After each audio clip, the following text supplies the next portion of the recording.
Now, the government didn't give any initiative for a political reform.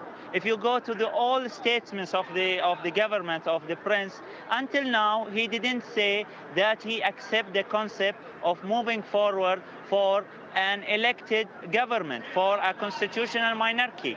We are waiting from him this the acceptance of this concept, so that we feel that they are serious. We are waiting this. Mr. Mattar, you're still talking about constitutional reform and a constitutional monarchy, but go out there in the crowd. They're not talking about that anymore. They're talking about the ruling family leaving, King Hamad leaving Bahrain and no longer being the ruler. Is there a disconnect between you, the politicians, and the people back there, the people? You are right. Many people here are blaming the ruling family, and that's why we advise the ruling family. We were advising them, and still we are advising them. If they are we are losing time now. Day after day, the number of people who are coming here, it is increasing. And those people, if the government take this, and the ruling family, if they take this decision immediately, we want them to move from talk to take decisions. If they take these decisions and say we are serious in the dialogue and we are going to do a political reform, then the people, after that, nobody will blame the ruling family if any mistake came from an elected government. Now all the mistakes are coming from the government, and the ruling family is controlling everything. That's why. But if there is a delay, is there a risk now to King Hamad's throne? Of course, we don't know where things are going. That's why we are advising the ruling family to go immediately and announce that they are going for a political reform, for a constitutional monarchy where people can elect their government. We are waiting this sentence from them. Because now it doesn't look like these people will go anywhere until they get what they want. Do you agree with that? Yes, I think if the government give certain initiative, we are going to enter a dialogue based on this initiative. If they said we are serious in going for an elected government, we will enter a dialogue about the roadmap and about the time frame. The people here may accept what we reach and they may not. We are here not, we didn't take the initiative for the people to come here. It is the decision of the people to accept or no. Mattar, Ibrahim Mattar from Al Wifaq Party, thank you for joining us here at Al Jazeera, here at the Pearl Roundabout, where the crowds continue to grow, Sami. Thanks so much, James Bays from Manama there. Well, there have been anti-government protests in Yemen too, just outside Sana's university. And in another development, reports now that the leader of South Yemen's independence movement has been arrested. From the capital, Al Jazeera's Hashim Ahlabarra. President Saleh had two messages to the pro-democracy protesters. One, he's ready to talk to them. Two, there's no way he can allow them to bring about change by taking to the streets. Let's listen to what he had to say. If the demands of the protesters are legitimate, we are ready to listen to their demands. We have to assume our responsibilities and courageously seek dialogue. It is the best way, not destruction or blocking the roads or killing people or targeting public and private properties. Here in the capital, Sana'a, thousands of students decided to start a sitting outside the campus of the university to enforce change.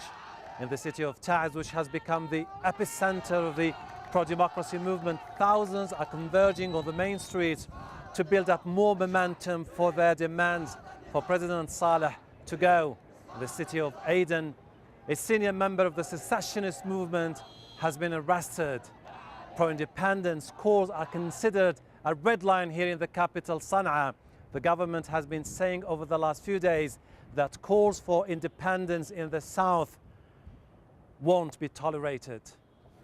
Calls for anti-government protests are also being heard in Morocco. Several thousand people have taken to the streets of the capital, Rabat, demanding political reform and shouting slogans of the people wanting change.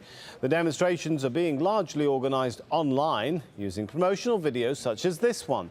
The organisers want King Mohammed to dissolve parliament, hold new elections and hand over many of his powers.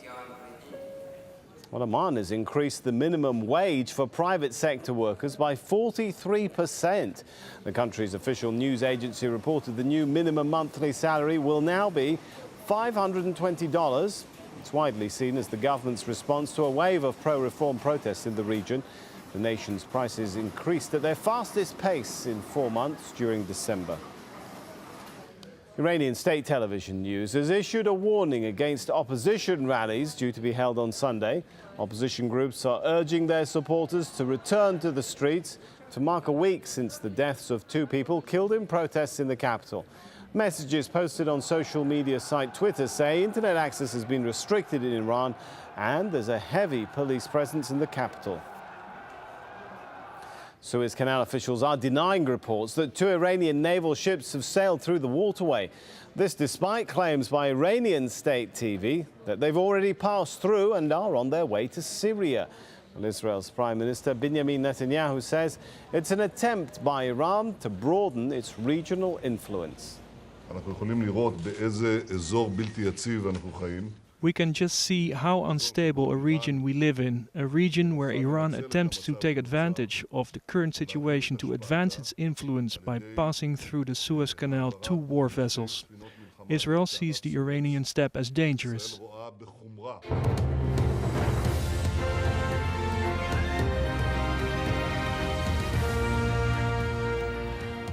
Afghan medical officials say at least 40 people are now known to have been killed in Saturday's suicide attack. The Taliban says one of its fighters blew himself up at Kabul Bank in Jalalabad. 73 more people have been wounded. The bomber targeted intelligence and security workers collecting their salaries. Meanwhile, a governor in eastern Kunar province says recent attacks by US-led NATO forces have killed 64 people.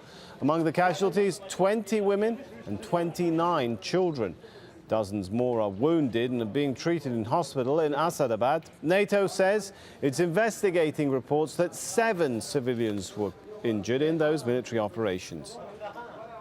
Meanwhile, the former head of Afghanistan's intelligence agency is casting doubt over President Hamid Karzai's plan to bring about stability in the country.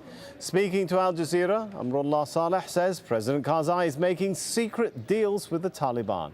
Zaina Khuda reports. He fought the Taliban when he was the head of Afghanistan's intelligence agency for 6 years. He is still fighting the movement even after leaving office. But now it is on the political front. Amrullah Saleh has begun what he calls a grassroots movement. The former spy chief is reaching out, not only to those in his community, the Tajiks, but other ethnic groups as well. It is about trying to forge unity in a polarized country, he says. One of the divisive factors, Karzai's peace overtures to the Taliban, which Saleh described as a recipe for war. And if they win through the script of democracy, they should be given a space to govern.